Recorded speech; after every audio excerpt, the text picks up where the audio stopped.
the meantime, the federal government has filed a case of contempt against the Nigeria Labour Congress, NLC, and the Trade Union Congress, TUC. The government is suing the unions for allegedly defying an order restraining them from embarking on industrial action. The notice also calls Form 48 was filed before the National Industrial Court in Abuja. On June 5, the court had restrained the labor unions from embarking on the planned strike. Well, we're joined by the president of the Trade Union Congress, Festus Osifo, and the Director General, Michael Imodu, National Institute of Labor Studies, Issa Aremu, who is the former vice president of the Nigeria Labour Congress. Let's begin with you, Mr. Osifo. The Labour Congress had a meeting with the president, their first meeting with the president, and from what we heard from the president, the outcome of that meeting wasn't really clear. It just says it was constructive. Is there anything new you can tell us from the outcome of that meeting? Yes. Good evening to you all, and good evening, Nigerians. As was reported earlier, so the president called for myself and the president of the Nigerian Labour Congress for us to have a conversation. So we went there, and we were very frank with the president, where we told him that first, the committee that was set up that was proposed on the 19th of June, that we have not made sufficient traction, and that most of the inputs of what we wanted had not come to pass. And also, we have some technical subcommittees that have not met, and that we gave ourselves a 8 weeks mandate that from June 19th to August 19th, we would dispense with the entire issue. So we brought it to the attention of Mr. President. So we now also told Mr. President as well that yes, that the his broadcast was received, that we watched it clearly, but we also think too that what he said in that broadcast, the palliatives he offered were not far-reaching, and also the timelines on some of those deliverables. I mean, if you are saying between now and March next year that you are going to deliver XYZ, then what is going to happen to the people between now and then? That there is an urgent need for some of these things to be done almost immediately. And one of the things we told him was the wage award, that okay, why don't you look at that wage award and do something about it? So Mr. President asked us that okay, let's go and propose something and work with his team so that a resolution can be reached on that almost immediately. Then also, we also brought the issues of the refinery not working, that you are going ahead to get this done, to remove subsidy. Why? We don't even know the state of our refineries today. So because in the meeting we had the GCEO of NNPC, so who now also briefed us that by the end of this year that the refinery will work, at least the old Port Harcourt refinery. So when he told us that, we were like last year when the former Minister of State for Petroleum came and told us that the refinery was going to work by December 2022, we disagreed because we have members that are working in that refineries, so they give us updates every now and then. And we also have people from organized labor in the steering committee of these refineries, so we could collaborate. As at then, we disagreed with them, but when they now also said that today, we could also corroborate that. So at the end of the day, Mr. President told us that. Then they also said that by Friday that they are going to make some announcements regarding the CNG, because we felt that that could be an alternative to PMS. So they promised that by Friday they are going to make some pronouncement regarding that they are trying to do some fine-tuning. Then again, we also brought to Mr. President notice, like what we said today in the National Assembly, that most negotiations of this format over the years are led by the SGF, the Secretary to Government of Federation. We have that the Secretary of Government of Federation is the one that lead most of these negotiations, because he will dedicate more time. The person leading it today is the Chief of Staff. We don't have any problem with him personally. We don't have any issue with him personally. Okay. But we felt that the Chief of Staff is extremely busy, so the President should give us someone who will be readily stable, so that we can dispense with all these as soon as possible. So these were some of the things we discussed with the President, and some of the takeaways that came from the meeting. Yeah, we'll come back to you, Festus. Now, Issa Aremu, it's a good thing that Issa Aremu joining us tonight was a veteran labor leader. Now, what do you have to say to a situation where before the government can accede to the needs of the people, most of the time the labor has to protest? If they don't go on strike, they have to protest before the government really listens. What's going on? Well, I think protest is part of the process of engagement, to improve on the working and living conditions of the working people. So I don't think there's anything untoward about protests. And let me use this opportunity to congratulate the organized labor, ably led by TUC, Nigeria Labour Congress, and also congratulate the government, the parliament, for what we have seen today. Today is a triumph of democracy, in particular industrial democracy. I'm excited that what started with contestation is gradually heading up with cooperation. That's the way it should be. And I think the Nigeria Labour Congress, TUC, had really shown that they are the real vehicles that convey the feelings and aspirations of Nigerian workers, and including workers who are in the formal sector. I mean, I saw the beautiful pictures you have displayed today nationwide with all the placards, and I think they've conveyed the feelings of working people, about the implication of the new policy reforms that have been carried out. They've also raised issues that should be looked at, the issue of development, especially with respect to fixing refineries, and this were really exhibited in a very positive way. But the one that is of interest to me is the full disclosure that Comrade Festus Osifo has just given us, the meeting that took place today with the President. And I want to salute the President for re-engaging directly with organized labor. That's the way it should be. And I've said so before, President Bola Ahmed Tinubu has that pedigree. Even at the time that he wasn't, he had not assumed this position, he used to intervene, in engagement over the same issue of subsidy removal with organized labor. He was a frequent visitor to the headquarters of Nigeria Labour Congress when we were there. And I'm happy that it's reconnecting back to organized labor.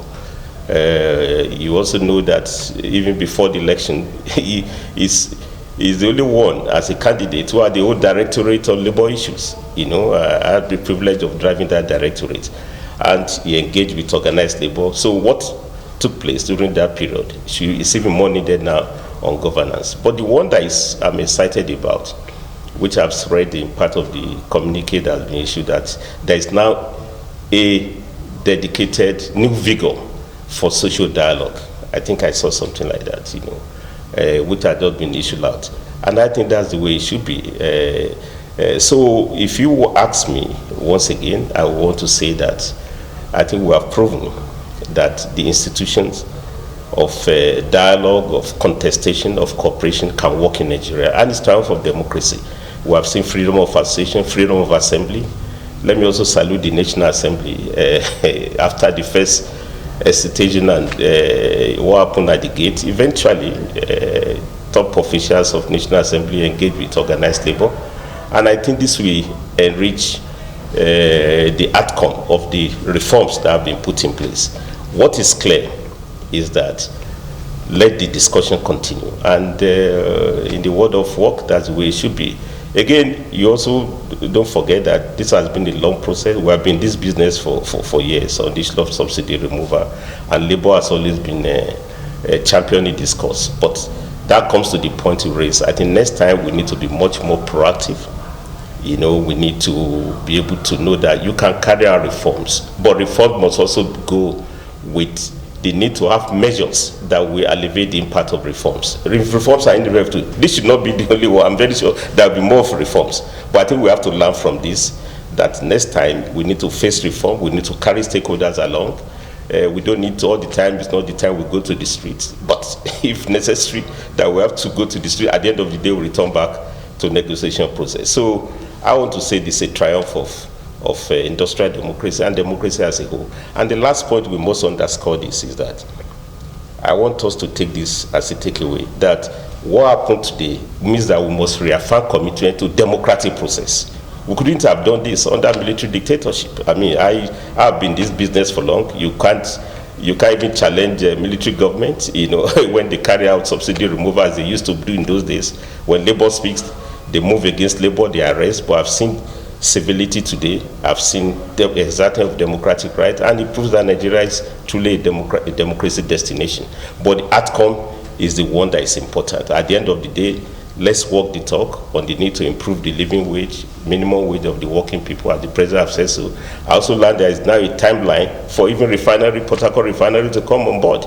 Again, these are positive outcomes of what has happened today. And it's all inclusive, integrative. You know, we are not talking of religion, ethnicity, we are talking of development.